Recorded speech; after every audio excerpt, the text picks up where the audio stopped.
Direct material कहते हैं उस मटेरियल को जो आपके फिनिश गुड के अंदर एज ए इंटीग्रल पार्ट आपको नज़र आ रही हो, जिसको आप इजीली आइडेंटिफाई कर सकते हैं। फॉर एग्जांपल लेट सपोज अगर आप क्लास में होते हैं तो आपकी क्लास में यकीनन टेबल्स होंगी, ठीक है। अब उस टेबल के अंदर अगर मैं आपसे पूछूं कौन सा रॉ मटेरियल है जो आप इजीली आइडेंटिफाई कर सकते हैं, तो आप कहेंगे सर वुड, ठीक है। अगर वुड की बनी है तो वुड, अगर वो आयरन की बनी है तो आप कहेंगे जनाब अली आयरन, ठीक है जी। तो आप इसको इजीली आइडेंटिफाई कर सकते हैं। अच्छा, इसके अलावा मैं अगर आपको बात करूं शूज़ की, तो शूज़ में क्या चीज़ ऐसी है जो एज ए डायरेक्ट मटेरियल है, तो जनाब शूज़ जो है वो उसके अंदर हमारे पास लेदर होता है जिसको हम इजीली आइडेंटिफाई कर सकते हैं। अच्छा, इसके अलावा एक और एग्जांपल हम ले लेते हैं। लेट सपोज आप अगर शर्ट की बात करें तो शर्ट के अंदर डायरेक्ट मटेरियल क्या होगा हमारे पास, शर्ट के अंदर हमारे पास डायरेक्ट मटेरियल होगा जनाब फैब्रिक। तो ये सारे वो मटेरियल हैं जिसको हम इजीली आसानी से आइडेंटिफाई कर सकते हैं। तो क्या टेबल सिर्फ वुड से बनता है? जी नहीं, उसमें हम क्या इस्तेमाल करते हैं, नेल भी इस्तेमाल करते हैं, नेल यानी कि कीले इस्तेमाल करते हैं। क्या शूज़ सिर्फ लेदर से बनता है? जी नहीं, उसमें धागा भी इस्तेमाल होता है, थ्रेड भी इस्तेमाल होता है या ग्लू इस्तेमाल होता है, ठीक है। ये मटेरियल जो है, ये ग्लू या थ्रेड जो हम कह रहे हैं, ये इनडायरेक्ट मटेरियल है। ये क्यों इनडायरेक्ट मटेरियल है अभी हम इस पर डिस्कस करते हैं। शर्ट के अंदर क्या सिर्फ फैब्रिक इस्तेमाल होता है? जी नहीं, बटन भी इस्तेमाल होता है, ठीक है। इसके अंदर थ्रेड भी इस्तेमाल होते हैं। तो हम इसे क्यों नाम दे रहे हैं जनाब अली इनडायरेक्ट मटेरियल का, हम क्यों डायरेक्ट मटेरियल क्यों नाम नहीं दे रहे हैं, तो इसकी क्या वजह है और क्या लॉजिक है जनाब।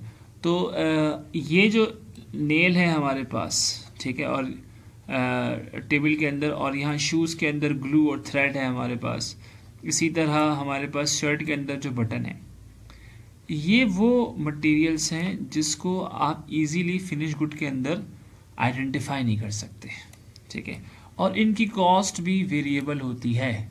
लाइक फॉर एग्जांपल अगर मैं एक शॉप की बात करूं जहां पर कुर्सियां बनती है, तो उन कुर्सियों के अंदर अगर मैं 50 कुर्सियां बनाता हूं तो कितनी कीलें रिक्वायर्ड होंगी। तो जो दुकानदार होता है, जो चेयर बनाने वाला होता है, वो क्या करता है, 1 किलो कील ले आता है या 1.5 किलो कील लेकर आता है, ठीक है। अब उसमें से ज़रूरी नहीं है कि पर चेयर 4 कीले ही इस्तेमाल हुई हों या 18 कीले होती हैं तो 18 कीले ही इस्तेमाल हुई हों। कुछ कीले टूट भी सकती हैं, ठीक है, कुछ कीले ख़राब हो जाती हैं। तो ये चेयर टू चेयर वेरी कर रही होती है इसकी कॉस्ट, ठीक है, और उसको आप इजीली आइडेंटिफाई नहीं कर सकते अपने फिनिश गुड के अंदर। सेकेंडली अगर मैं बात करूँ शूज़ के अंदर ग्लू और थ्रेड की, तो ग्लू को भी आप काउंट नहीं कर सकते या वेट नहीं कर सकते कि पर शूज़ कितना ग्लू आप इस्तेमाल कर रहे हैं, ठीक है, या कितना थ्रेड आप यूज़ कर रहे हैं। डिपेंड करता है लेबर के ऊपर, लेबर की एफिशिएंसी के ऊपर या लेबर की एक्सपर्टीज़ के ऊपर डिपेंड करता है। तो ये भी इजीली आइडेंटिफाई नहीं है। इसके बाद आप बटन की बात करें तो बटन का भी यही सेम केस है। बटन जो है वो इजीली आइडेंटिफाई नहीं कर सकते आप इनटू द फिनिश प्रोडक्ट। तो ये कुछ कहानी है डायरेक्ट मटेरियल और इनडायरेक्ट मटेरियल की। अच्छा, अब हम एक छोटी सी कैलकुलेशन की बात भी कर लेते हैं साथ साथ, क्योंकि हम कॉन्सेप्ट भी डिस्कस कर रहे हैं तो साथ साथ इसको भी डिस्कस कर लेंगे। एक छोटी सी कैलकुलेशन आपको नज़र आ रही होगी स्क्रीन के ऊपर। Direct material consumed is equal to beginning inventory plus purchases minus ending inventory. ये क्या चीज़ है?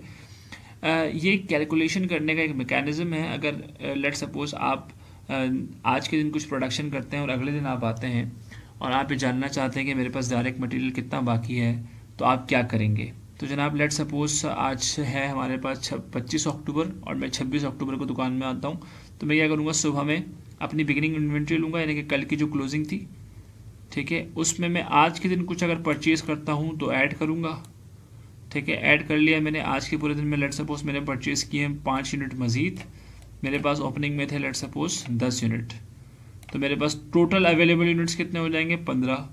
और 15 में से मैंने जब शाम को दुकान बंद की तो मुझे पता चला भाई कुर्सियों का जो डायरेक्ट मटेरियल है उसमें से मेरे पास बचे हुए 3 यूनिट्स, ठीक है। अब 3 यूनिट अगर बचे हुए तो 10 जमा 15, यानी सुबह वाले और मज़ीद परचेजेस मिला के 15 थे और मेरे पास बचे हैं 3।